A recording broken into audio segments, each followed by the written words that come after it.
নমস্কার বন্ধুরা, স্বপ্নার মেয়ে রান্না করে তোমাদের আবারও একটা নতুন ভিডিও নিয়ে অনেক অনেক স্বাগত। আশা করি তোমরা সবাই ভালো আছো, আমিও ভালো আছি। আজকে আমি তোমাদের একটা 5 মিনিটের রান্না দেখাবো, তো ভিডিওটা স্কিপ না করে দেখতে থাকো।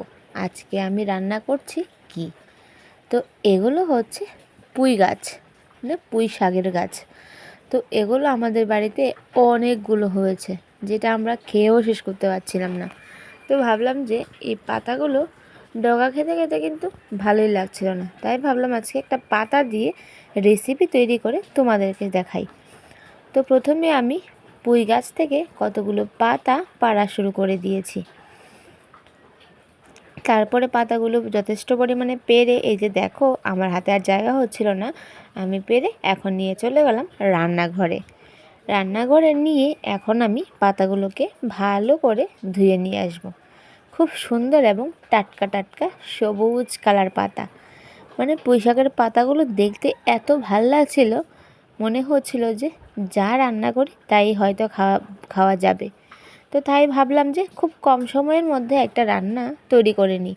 আর আজকে রান্নাও মোটামুটি কমপ্লিট হয়ে গেছিলো। আর ভাবলাম যে এই পুঁই পাতা যেহেতু গাছের মধ্যে অনেকগুলো রয়েছে, তাই শর্টকাট করে অল্প সময়ে একটা পুঁই শাকের শাক রান্না করব, মানে পুঁই পাতার শাক রান্না করব। তো চলো, আমি পাতাগুলোকে ধুয়ে নিয়েছি, এখন শুরু করব পাতাগুলোকে কাটা। পুঁই পাতা দিয়ে কিন্তু শাক রান্না করাটা খুবই একদম ইজি, একদম সিম্পলি।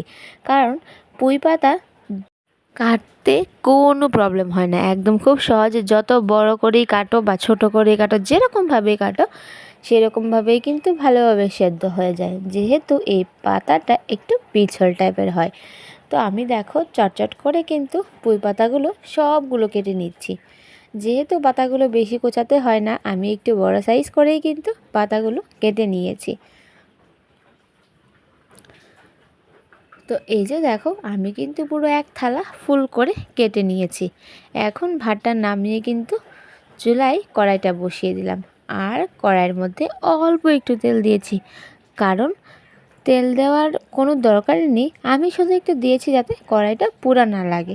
তার কারণ একটু তেল দিয়ে কড়াইটাকে ভালো করে তেলটা চারিপাশে ঘুরিয়ে ঘাড়িয়ে লাগিয়ে নিলাম।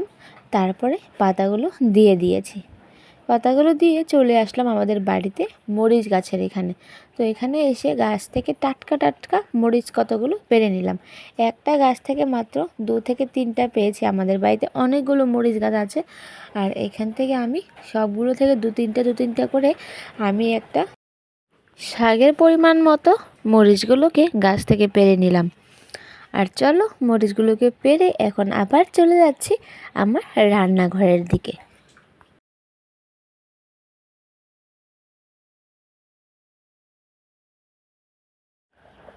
তো এই যে দেখো আমি কয়েকটা মরিচ হাতে করে নিয়েই চলে গেলাম শাকের কাছে, মানে শাকটা রান্না করছি চুলার কাছে। তো এখানে এসে মরিচগুলোকে ধুয়ে শাকের মধ্যে কাঁচা মরিচগুলো দিয়ে দিলাম, আর দিয়ে দিলাম অল্প একটু লবণ। এবার ভালো করে নাড়াচাড়া করতে শুরু করলাম। এখন পাতাগুলো সেদ্ধ হতে হতে আমি কিছু রসুনের কোয়া এখন বেটে নেব। তো তোমরা দেখতেই পাচ্ছ আমি কিন্তু রসুনটা বেটে নিয়েছি, আর রসুনটা আমি আধ ভাটা করে নিয়েছি। এখন এই রসুন বাটাটা আমি শাকের মধ্যে দিয়ে দিলাম। এবার নাড়াচাড়া করে কিছু সময় রেখে কিন্তু আমি শাকটাকে নামিয়ে নেব। আর নামিয়ে নেওয়ার পর তোমাদের দেখিয়ে দেব যে শাকটা দেখতে কীরকম লাগছিল।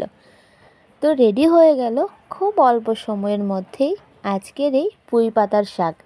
তোমাদের কীরকম লাগলো অবশ্যই কিন্তু কমেন্টে জানিও। আজকের জন্য এখানেই বিদায় নিচ্ছি। সবাই ভালো থাকো, সুস্থ থাকো, আর স্বপ্নার মেয়ে রান্নাঘরকে সাপোর্ট করতে থাকো। তো চলো, আজকের জন্য টাটা, বাই বাই।